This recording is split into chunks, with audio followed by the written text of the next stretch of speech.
Good afternoon, Tony Dattino here with my Live with Tony, talking about different topics that relate to our memory and our brain fitness and cognitive well-being, and doing a session today on isolation and what that has meant to us, and meeting different people and reading different reports now, and what the real impacts have been to the isolation that we've been in over the last 18 months, and more importantly, what do we do about it as we're going forward, and how do we not regress even any further. So I wanted to start with something I was reading last night. As you know, I do a lot of reading, and I pick up my current issue of the newsletter here from Men's Health Advisor, which I get from the Cleveland Clinic. And lo and behold, I read the very first section of it, and it made me think about a whole number of different things that I want to share with you. So let's start. Lonely men. So now this is a men's advisor. I would think to say this is probably applicable to females as well, women as well. But lonely men are at greater risk of cancer, studies suggest. Loneliness is associated with an increased risk of cancer among men, according to a study. Researchers assessed levels of loneliness and social isolation, as well as health parameters, among 2,600 men from 42 to 61 years old.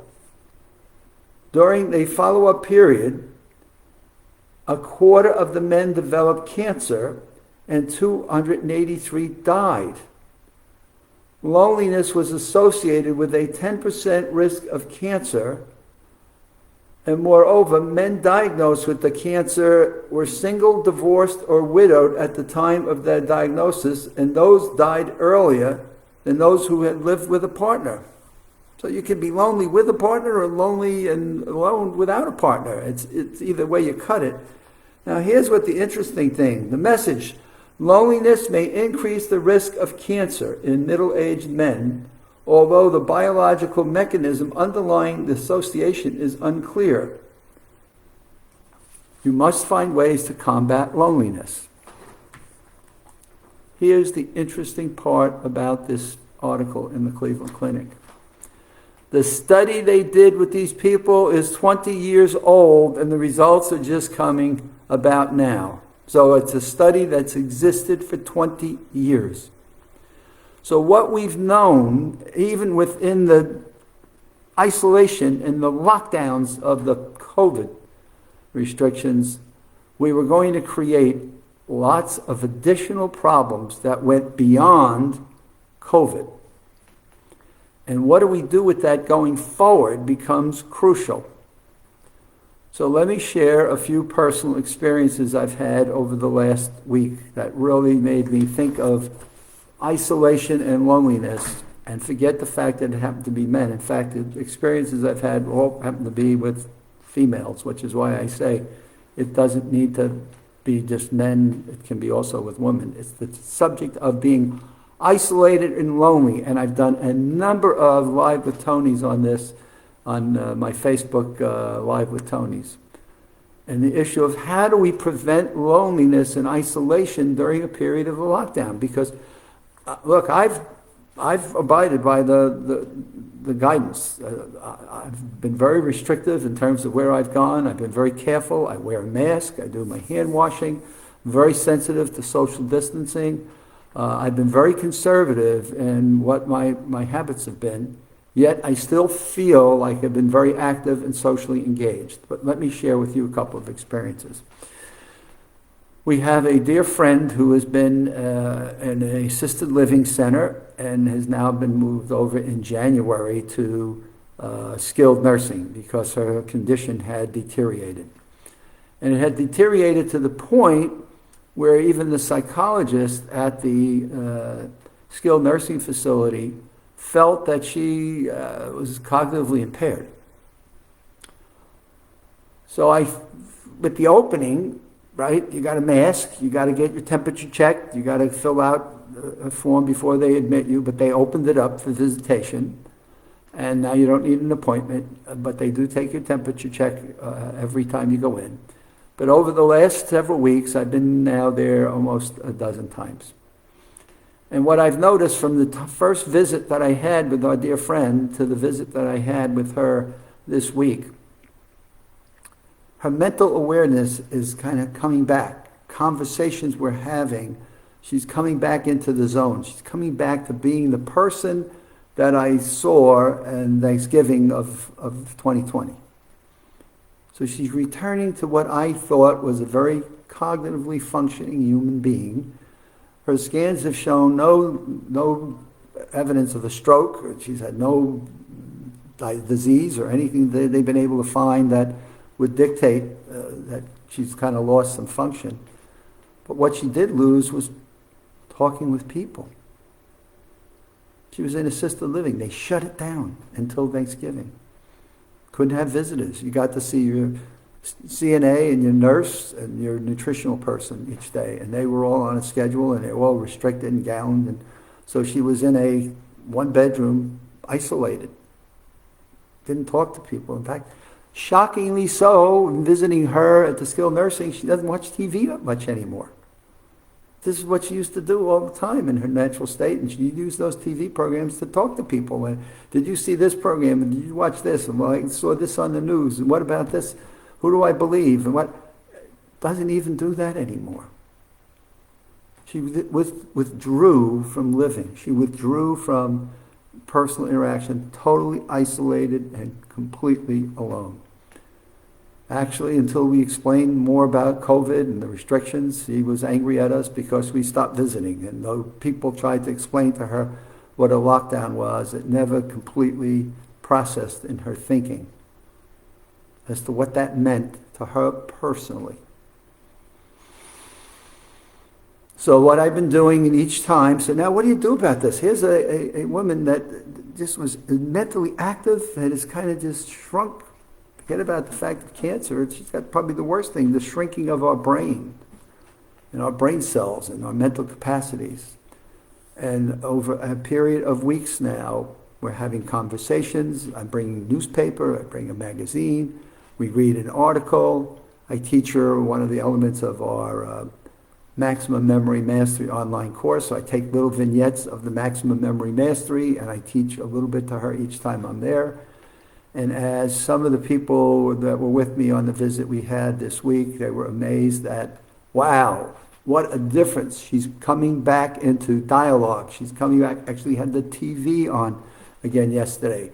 Bought her a New York Post, which we read on Monday. And actually she could recall some of the things that she was reading in that and articles and like, wow, I didn't believe this happened. And how could they let this go on? And she's trying to assess from everything she's watching now. Her mind is working logically.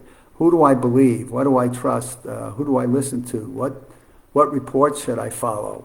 And I said, I'll bring in a diversity for you. So I'm not going to make up her mind for her, but I'm going to give her some diversity. Let me just quickly say hello and goodbye.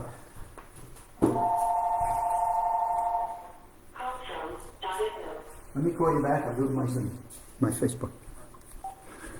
Okay, so she's coming back a piece at a time. So she's coming back into the zone of where you can have conversation with her and she's at least able to be coherent of what you're talking to her about and more coherent in terms of what she's observing day by day.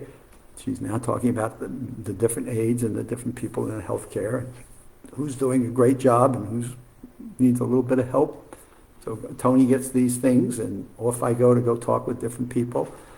And what can we do in getting her involved in? They have a great activities program at the facility, and she's not been using it. Nor why not? Because there are times she just stays in bed. She's just so demoralized. She just stays in bed. And I'm like, no, that ain't going to happen. Hey, you want to stay in bed? You get to a certain time in the morning, and out of bed you're going. You're going to get sitting up. And so I started to get her out of bed every day, and we went outside and we started watching what they were building, an apartment complex across the field that we looked at. And she loved it. She watched the workers and what they were doing and who was walking on a beam way up high on the 6th story of this apartment building that their building close by, the colored shirts and work. She started to come to life.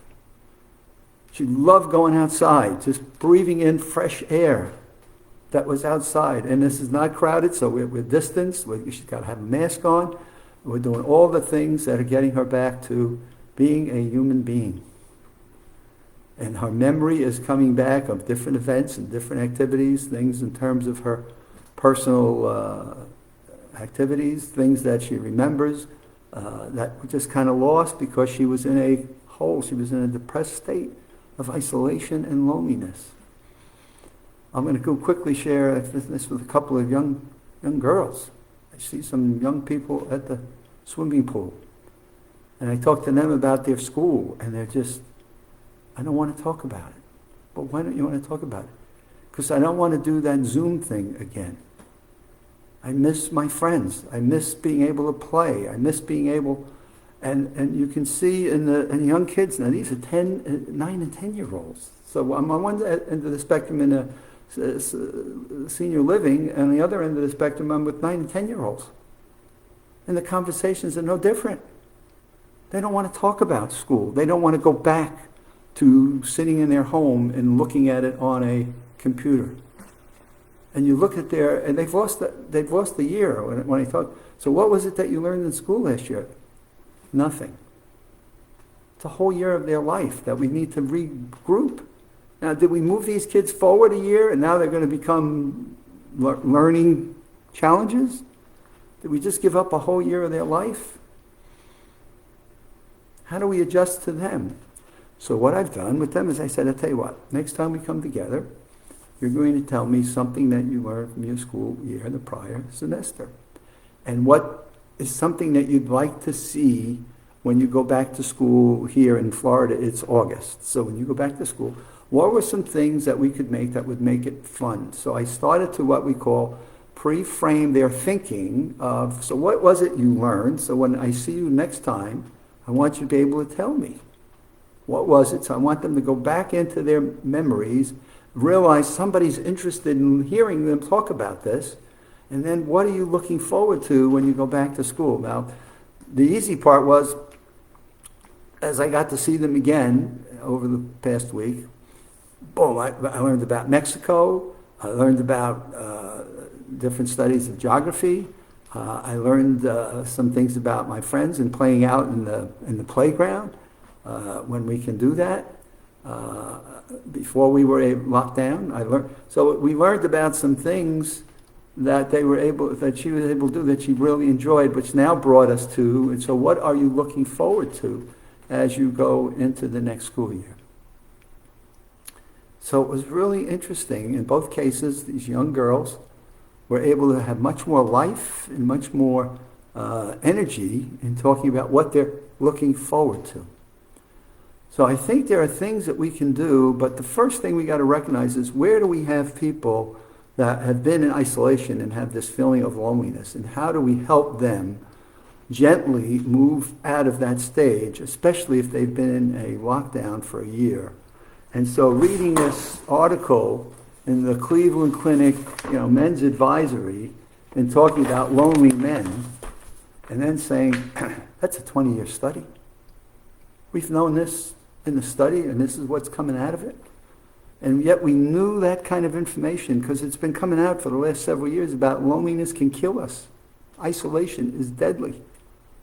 And that's exactly what we did to millions of people without coming up with options and alternatives of what could they do in a more proactive way. I'm not saying we should have sent people into stadiums and we should have done arenas and put people in through theme parks and stuff. I think that we needed to do a significant amount of safety to prevent the spread and prevent the issue. But what could we have been doing in a more creative way in making learning more fun and adapting to it, being more energetic and imaginative, so we didn't lose everything that we were gaining by putting people in quarantine or restrictions? I think we needed, we could debate that all day long. I'm not opposed to the fact that I've been quarantined. That's not what I'm saying to you at all. And I'm not opposed to, I'm still wearing a mask. Even when I go to places now, it says, oh, you don't have to wear a mask when I go pick up food. I'm putting a mask on. I'm still that conservative about this.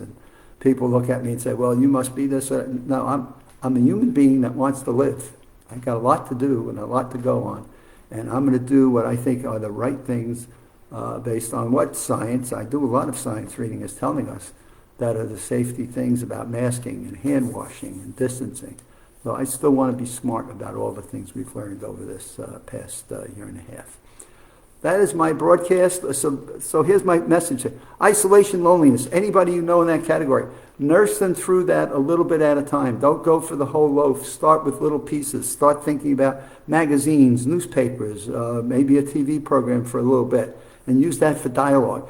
Get them engaged socially. Get more of them engaged in things that you can do. Maybe you want to bring them a favorite food, or maybe an ice cream, or maybe maybe a little glass of wine or champagne. So in one case, we brought a little champagne, just a little bit of champagne to celebrate the fact that, hey, we can come back and visit. So find things with kids, find out what their joy spots are. What are they looking forward to? And be patient with them. God, they've been through a tough period of time that none of us have experienced before. So how can you bring them back to a positive way of learning, to where there's a joy that comes with that, and we can unload some of the states of isolation and loneliness that may have come along as a byproduct. We'll see you again on Friday. As you can tell, the topics have been varied over the last couple of weeks, and yet I'm reading things that are saying, boy, we're getting back on track, but we still got to be smart. We still have to be careful in what we do, and that's my goal for all of my Live with Tony people, as well as anybody that comes along. Let's not be stupid. Let's be careful about what we do. Have a good evening, and if you want, check out the Maximum Memory Mastery online. And any friends that you see with this on Facebook that are on YouTube, Tina.Tino has been converting these wonderfully from my Facebook over to YouTube, so you can grab them on YouTube if you're a YouTube person.